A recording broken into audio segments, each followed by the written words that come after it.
ఇబ్బందులు వస్తాయి. ఎందుకంటే వీరభద్ర స్వామి ఊరికనే రాలా, వాడు సాక్షాత్తు సతీదేవి నాయన శివుని తిడితే ఆమె తన ఆత్మాహుతి చేసుకుంటే వీరభద్రుడు వచ్చాడు, దక్షుడు తలకాయ తీసి యజ్ఞగుండంలో పడేశాడు. మరలా అది కావాలంటే చూసుకోండి, రాజకీయ పక్షాలైనా లేకపోతే అధికారులైనా సరే ఏ న్యాయం కావాలో చూసుకోండి. అటువంటి స్థితి తీసుకురాకండి దయచేసి. మీరు ఆలోచించాలా.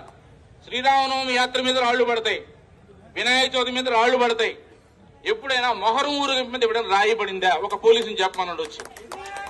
రంజాన్ సమయంలో లేకపోతే ఏదైనా దర్గా ఊరేగింపు జరుగుతుంటే ఎవరైనా రాళ్లు వేసి ఇబ్బంది పెట్టారా? ఈ దేశంలో ఎక్కడైనా సరే, ఇక్కడే కాదు ఎక్కడైనా సరే, ఎక్కడైనా ముస్లిం సోదరులు కనుక ఒక ఊరేగింపు తీస్తుంటే ఎక్కడైనా దాడి జరిగిందా?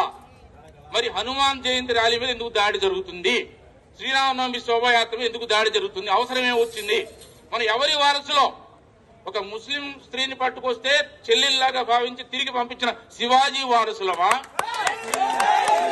లక్షల మంది ఆడవాళ్ళని బానిసలుగా మార్కెట్ లో పెట్టి కూరగాయలను అమ్మిన ఔరంగజేబు వారసులో తేల్చుకోవాలా? మీకు ఎవరు ఆదర్శం? ఆడవాళ్ళని నమ్మేవాళ్ళ, ఆడవాళ్ళని కాపాడేవాళ్ళ? ఇప్పుడు ఎవరికి రక్షణ కల్పిస్తారు? మీరు శివాజీ వారసులకు రక్షణ కల్పిస్తారా, ఔరంగజేబు వారసులకు రక్షణ కల్పిస్తారా? తేల్చుకోవాలా. ప్రభుత్వమైనా రాజకీయ పక్షాలైనా మరొక అధికారులైనా సరే, లేకపోతే చాలా ఇబ్బందులు వస్తాయి. ఈ మధ్యన హైందవ శంకరం జరిగిందని చెప్పారు. మనం కూడా శివాజీ ఊరకే రాలా. ఇప్పుడు చావా సినిమా నడుస్తుంది, చూడకపోతే చూడండి మళ్ళా ఒకసారి. 9 ఏళ్ల పాటు సంభాజీ మహారాజు శివాజీ కొడుకు ఎన్ని కష్టాలు పడ్డాడు.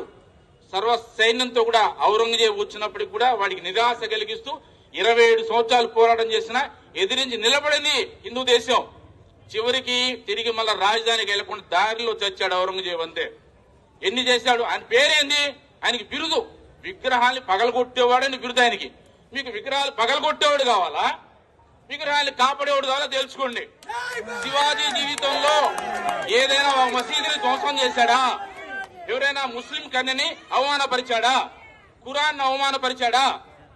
ఆ రాజు వారసులం మేము. ఇక్కడ ఔరంగజేబు చేసిందేంటి? కాశీ, మధుర అన్ని దేవాలయాలు పగలగొట్టించాడు. 40,000 దేవాలయాలు పగలగొట్టించాడు. వాడి వెనకాల నిలబడతారా? దొంగ వెనకాల నిలబడతారా?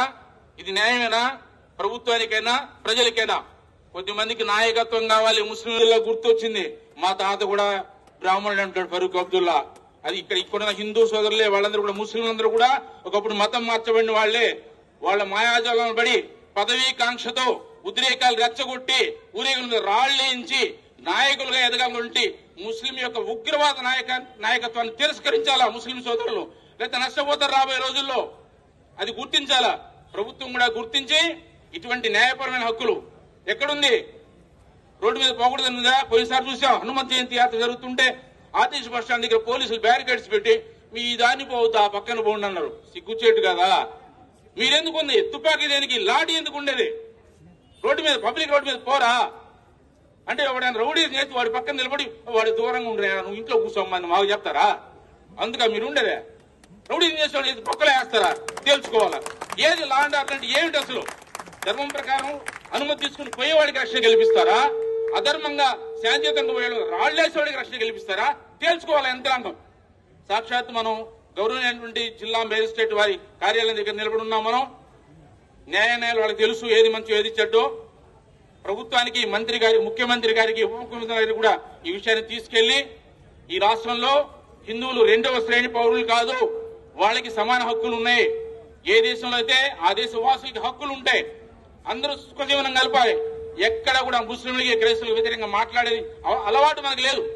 ముస్లింలకు వ్యతిరేకంగా అది ర్యాలీ ముస్లిం ఉగ్రవాద నాయకత్వానికి వ్యతిరేకం, క్రైస్తవులకు వ్యతిరేకం కాదు. మేము వ్యతిరేకిస్తాం ఎవరిని? భారత్ మాతకు చేయనకపోతే వ్యతిరేకిస్తాం ఖచ్చితంగా. వాడు ఎవడైనా సరే. రావణాసురుడు ఎందుకు చంపాడు? ముస్లిం వాడు చంపాడు. రాముడా? కంసుడు ఎందుకు చంపాడు? కృష్ణుడు మేనమామేనే. తప్పుదారులు వెళ్తుండే వేస్తారు అంతే. ఇక్కడ కూడా అంతే. కాబట్టి దేశాన్ని ప్రేమిస్తే ఇక్కడ ఉండండి. యూరోప్ లో నడుస్తుంది ఏంటో తెలుసా? యూత్ టీ షర్ట్లు వేసుకోవాలా. ఆ పేరు ఈ పేరు కాదు వేసుకోవాల్సిన టీ షర్ట్ల మీద. మీరు ఉండే దేశాన్ని ప్రేమించండి. ఏంటి? మీరుండే దేశాన్ని ప్రేమించండి. లేదా మీకు లవ్ పాకిస్తాన్ మీదో, అమెరికా మీదో, చైనా మీద ఉంటే అక్కడికి వెళ్ళి బతకండి. మీకు ఎక్కడ మీరు ప్రేమించే దేశానికి వెళ్ళినా బతకండి. లేదా ఇక్కడ బతుకుతున్న దేశాన్ని ప్రేమించండి. యంత్రాంగం కూడా అదే ఆలోచించాలా. మేము వందే మాత్రం పాడడం, జనగణమనలు ఇస్తే నిలబడడం, భారత మాతకు జయను, జెండా ఎగరేస్తే